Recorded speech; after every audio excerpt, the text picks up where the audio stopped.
അഴിച്ചുവിടാ, വിടാനാ പറഞ്ഞേ.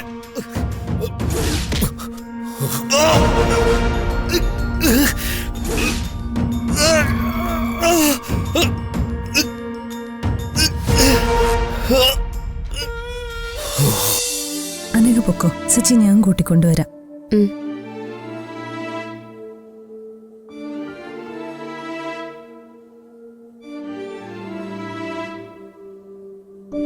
സച്ചി, ഇങ്ങനെ mood off ആയിട്ടിരുന്ന ഇവർക്കൊക്കെ സംശയം തോന്നും. അവളുമാര് കുത്തി കുത്തി ഓരോന്ന് ചോദിക്കും. വെറുതെ സംശയത്തിനുള്ള ഇടം കൊടുക്കല്ലേ. സച്ചിയുടെ ഉള്ളിൽ ഇപ്പൊ എന്താണെന്ന് എനിക്കറിയാം. പക്ഷെ അമ്മയും അനിയത്തിമാരെയും ഇനിയും സങ്കടപ്പെടുത്തരുത്. അവർക്ക് മുമ്പിൽ ഒരല്പം അഭിനയിച്ചേ പറ്റൂ സച്ചി.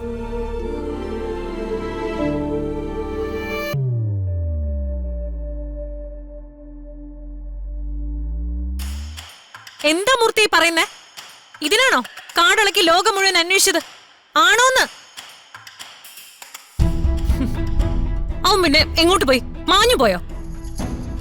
വെറുതെ അന്വേഷിച്ചിട്ട് കണ്ടില്ല എന്ന് പറയാൻ എനിക്കൊരു മൂർത്തിയുടെ ആവശ്യമൊന്നുമില്ല. കാശ് കൊടുത്താൽ തന്നേക്കാ തണ്ടും തടിയുള്ള വേറെ നല്ല ആളുകളെ കിട്ടും. മൂർത്തിയെ കൂടെ നിർത്തുന്നതും ഒരു കാര്യം വിശ്വസിച്ചേൽപ്പിക്കുന്നതും അത് മൂർത്തിക്ക് ചെയ്യാൻ കഴിയുന്നുള്ള വിശ്വാസം ഉള്ളതുകൊണ്ടാ. ആ വിശ്വാസം മൂർത്തി ഇപ്പൊ ഇല്ലാതാക്കിയത്. മാഡം, ഞങ്ങൾ എല്ലായിടവും നോക്കി.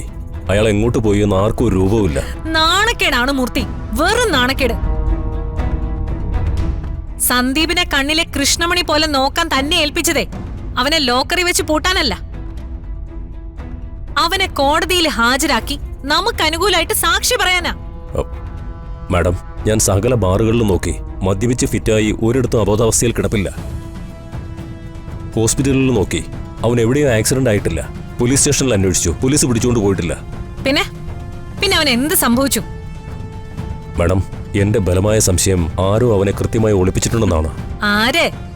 ആർക്കാ അവനെ തട്ടിക്കൊണ്ടുപോയി ഒളിപ്പിക്കാൻ കഴിയുന്നത്? എന്റെ ഊഹത്തിൽ അത് ചെയ്തത് സച്ചി തന്നെയായിരിക്കും. കോടതിയിൽ സന്ദീപ് സാർ എത്താതിരിക്കേണ്ടത് അയാളുടെ ആവശ്യമാണ്. സച്ചിയോ? അവൻ അതിനുള്ള ബുദ്ധിയുണ്ടെന്ന് താൻ ഇപ്പോഴും വിശ്വസിക്കുന്നുണ്ടോ? ഇല്ല, സച്ചിക്ക് അതിനുള്ള ധൈര്യമില്ല. ഇത് മറ്റാരോ ആണ്. നമ്മുടെ ഓരോ നീക്കവും നിഴല് പോലെ പിന്തുടരുന്ന മറ്റൊരാൾ. അതാരാണെന്ന് എനിക്കറിയണം.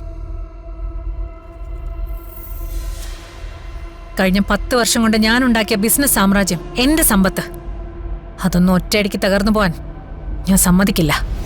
അതിനാര് ശ്രമിച്ചാലും അവനെ ഞാൻ വെറുതെ വിടില്ല. മാഡം, നമുക്ക് പോലീസിലൊരു മാൻ മിസ്സിംഗ് പരാതി കൊടുത്താലോ? വിഡ്ഢിത്തം പറയല്ലേ മൂർത്തി, അത് അതിനേക്കാൾ അപകടമാ.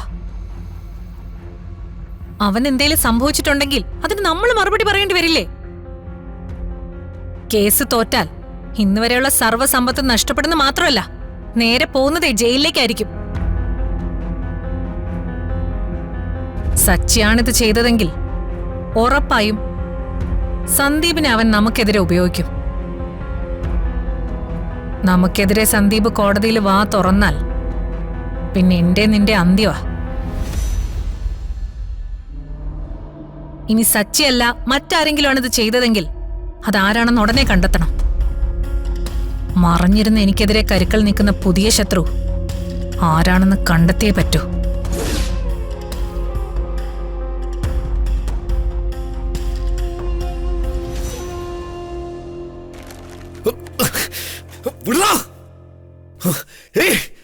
എന്നെ അഴിച്ചു വിടാൻ, അഴിച്ചു വിടാനല്ലേ പറഞ്ഞേ? അഴിച്ചു വിടാ, വിടാനാ പറഞ്ഞേ.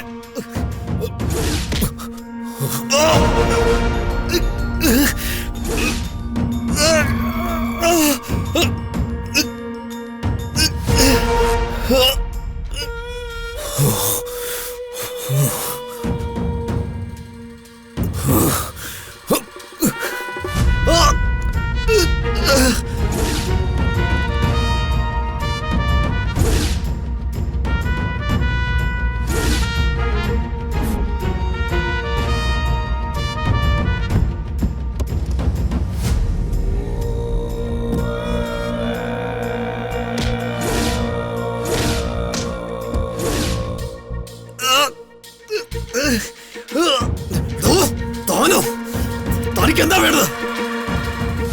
എനിക്ക് വേണ്ട എന്താണെന്നൊക്കെ ഞാൻ നിന്നോട് പറയാം. അതിന് സമയമായിട്ടില്ല. അതുവരെ നീ ഇവിടെ കിടക്ക്. തന്റെ കുത്തിത്തിരിപ്പ് തീർന്നില്ലടോ. എന്താ തന്റെ പ്രശ്നം? ആ? അഴിച്ചുവിടോ എന്നെ.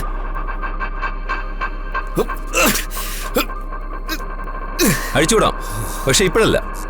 ഇപ്പൊ നിന്നെ പുറത്തു വിട്ടാലേ അത് കുഴപ്പവും. താനും അയാളുടെ ആളായിരിക്കും അല്ലേ? എന്റെ ചേട്ടന്റെ. ഓ, അപ്പോ നിനക്ക് കാര്യം മനസ്സിലായി.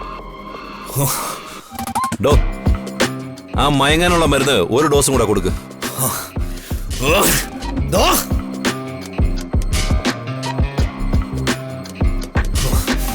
വീട്ടില്ല നിന്നെ ഞാൻ. ദാ, വേണ്ട. വിട്.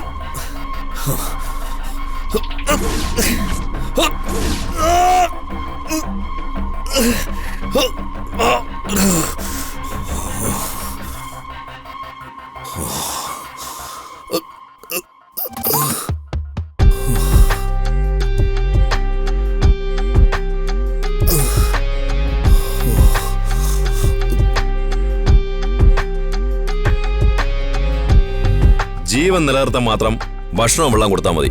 ശരി സാർ. ഇവനെ എപ്പ തുറന്നു വിടണമെന്ന് ഞാൻ പറയാം. അതുവരെ ഇവ ഇവിടെ കിടക്കട്ടെ. ഒരു കാരണവശാലും നമ്മുടെ കയ്യിൽ നിന്ന് ഇവ രക്ഷപ്പെടരുത്. ഓക്കെ സാർ, അത് ഞാൻ നോക്കിക്കോളാം.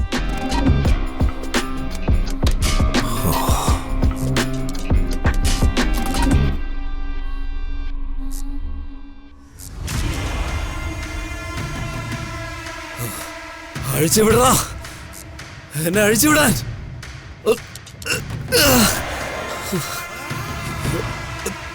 അഴിച്ചുവിടന്നെ.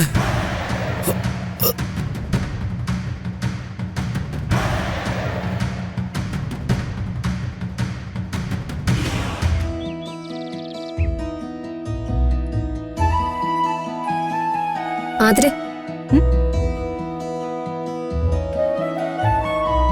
നീ ഇന്നു മുതൽ ജോലിക്ക് പോവാണോ? ആ, ഇന്ന് ചെല്ലാനാ പറഞ്ഞേ. ഇന്ന് ജോയിൻ ചെയ്യാൻ പറഞ്ഞാ ഇന്നു മുതൽ ജോലി തുടങ്ങണം. നിനക്ക് വിഷമമുണ്ടോ? വിഷമോ? എന്തിന്? അല്ല, വീട്ടിലെ കഷ്ടപ്പാട് തീർക്കാൻ ആതിരയ്ക്ക് കൂടി ജോലിക്ക് വേണ്ടി വന്നതിന്. ഒന്ന് പോടി പൊട്ടിക്കളി. എടീ, ഒരു പെണ്ണിനെ സംബന്ധിച്ച് ഒരു ജോലി ഉള്ളത് ഏറ്റവും വലിയ അനുഗ്രഹമാ. നിനക്കും ജോലിക്ക് പോകാൻ ആഗ്രഹം ഉണ്ടെന്നല്ലേ പറഞ്ഞേ? അതെ, 1-2 സ്ഥലത്ത് റെസ്യൂം അയച്ചിട്ടുണ്ട്. ആ, ആതിരയുടെ കമ്പനിയിൽ ജോലി എന്തെങ്കിലും ഉണ്ടെങ്കിൽ നോക്കണേ. അങ്ങനെയാണെങ്കിൽ നമുക്ക് രണ്ടുപേർക്കും ഒരുമിച്ച് പോവുകയും വരികയും ചെയ്യാലോ. ആദ്യം എന്റെ ജോലിയുടെ കാര്യം ഒന്ന് ഉറക്കട്ടെ, എന്നിട്ട് നോക്കാം. അത് മതി. എന്താ കമ്പനിയുടെ പേര്? കനകധാര ഫിനാൻസ്. കനകധാര ഫിനാൻസ്. ഇതൊരു ഓൾഡ് ഫാഷൻ നെയിം അല്ലേ? അതൊരു പഴയ സ്ഥാപനമാ, പക്ഷെ നല്ല റെപ്യൂട്ടേഷൻ ഉള്ള കമ്പനിയാ. ആരാ ഇതിന്റെ ഉടമസ്ഥൻ? ഒരു കനകാംബരം മുതലാളി. കനകാംബരനും കനകധാരയും കൊള്ളാം, നല്ല ചേർച്ചയുണ്ട്.